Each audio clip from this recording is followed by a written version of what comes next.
So we look at Acts chapter 20, and Acts chapter 20, it starts where we start seeing a turn of events. So we've been walking through the book of Acts. We saw how the apostles have established a church. We saw Saul of Tarsus, as Russell Moore accounted for, he was touched by the Lord himself, and he changed his heart, he changed his direction. He became the evangelist for the Gentiles. And if it wasn't for Paul, we wouldn't be here worshiping God. So it's the idea that Paul, he started leaving a legacy, and now we start seeing where Acts chapter 20 starts taking a turn. So Paul, with the apostles, went out and they established all these churches. Paul's missionaries, they account for 3 missionary accounts. Some people say that he's on 4. And this Acts chapter 20 is where we start seeing that his last mission trip actually starts. So we're going to start seeing a shift in the next 9 chapters of Acts as we finish up the book.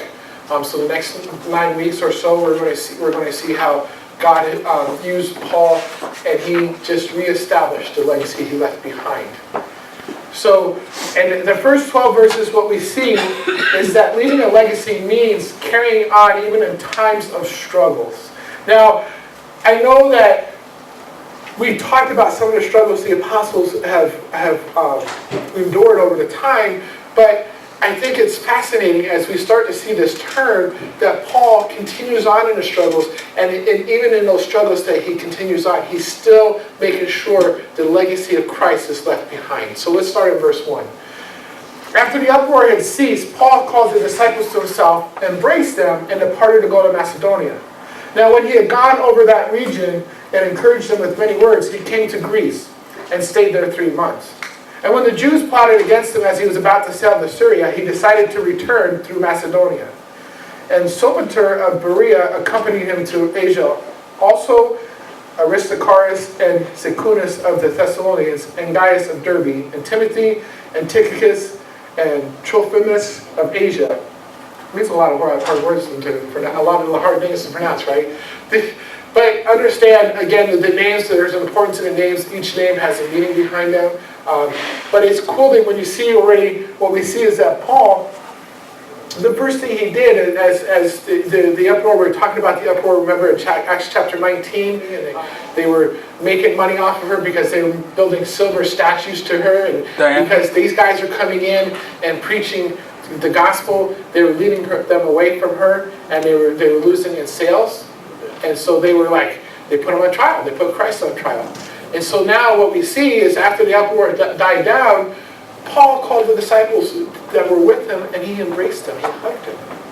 And I think that, I really believe that part of that was because it was a reassurance. Hey, you know what? We're going to deal with persecution. Hey, you know what? We're going to have people make fun of us. Hey, you know what? We're going to have people hate us because we're pulling people away from the world. We're pulling people away from the things of like HBO today, HBO or Playboy Channel, or gambling, the casinos. We're pulling away from the bars. And we're going to have people coming up and putting us on trial, so to speak, or thinking they're putting us on trial, and really they're putting Christ on trial. But it's okay, because Christ is for us. Because remember, if God is for us, exactly, who could be against us? And so I really believe that after that uproar, when Paul embraced them, he's like, it's okay.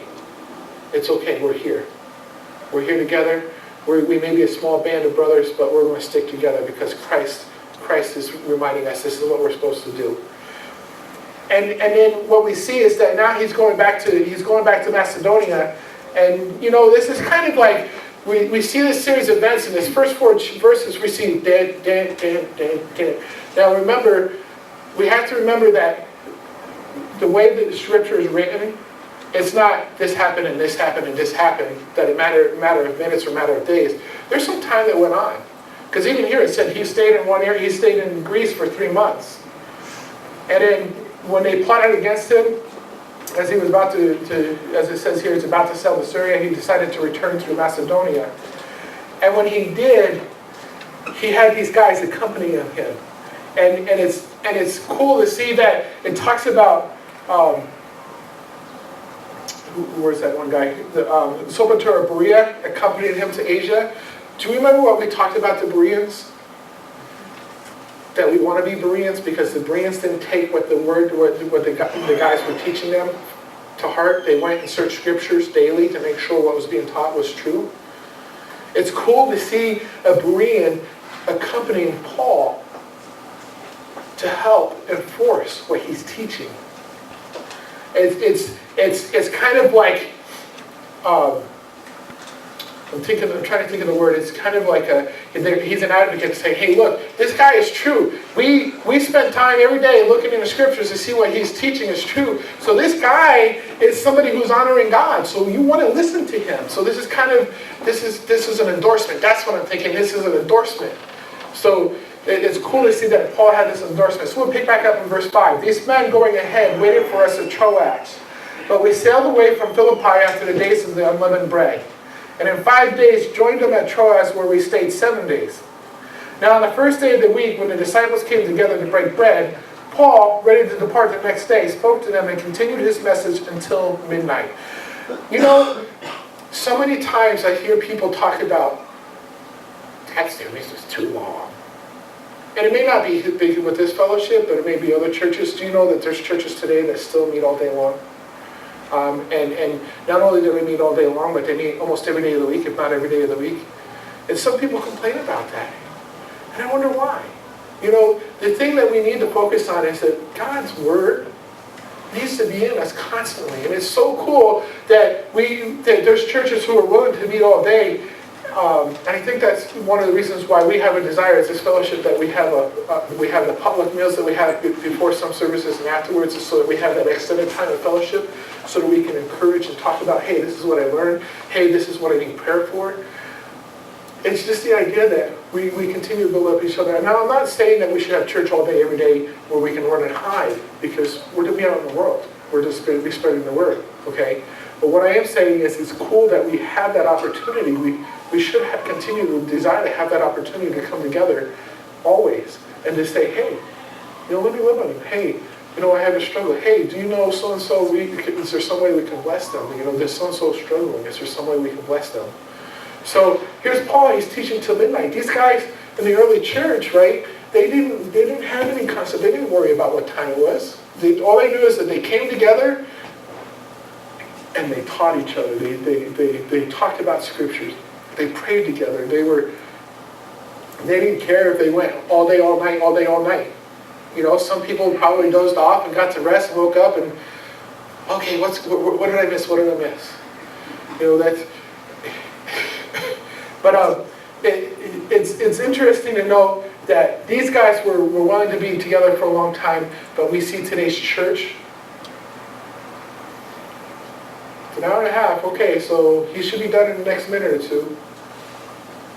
Then I can go down to Village Inn and I can have my lunch with everybody, and we can be there for a couple hours, and then I can go. Hey, I might have time to go watch the game. Right. Verse 8. There were many lamps in the upper room where they gathered together, and in a window sat a certain young man named Epictetus, who was sinking into a deep sleep. He was overcome by sleep, and as Paul continued speaking, he fell down from the third story and was taken up dead. But Paul went down, fell on him, embracing him, said, "Do not trouble yourselves, for his life is in him." Now when he had come up, had broken bread and eaten, and taken a long while, and had talked even a long while, even till daybreak, he departed. And they brought the young man in alive, and they were not a little comforted. So Paul had a desire, because he's like, my time is short. I don't have much more time left with you, so I want to leave you with as much as I can so that you can carry on the work that Christ has called us to. So I go back to, if a church meets all day long on a Sunday, praise God, because our time is short. You know what? Jesus said to the disciples, when you go back to Matthew 24 and 25, he talks about when the disciples asked him, when's the time coming? He said, we don't know. He said, I don't even know. Only the Father knows.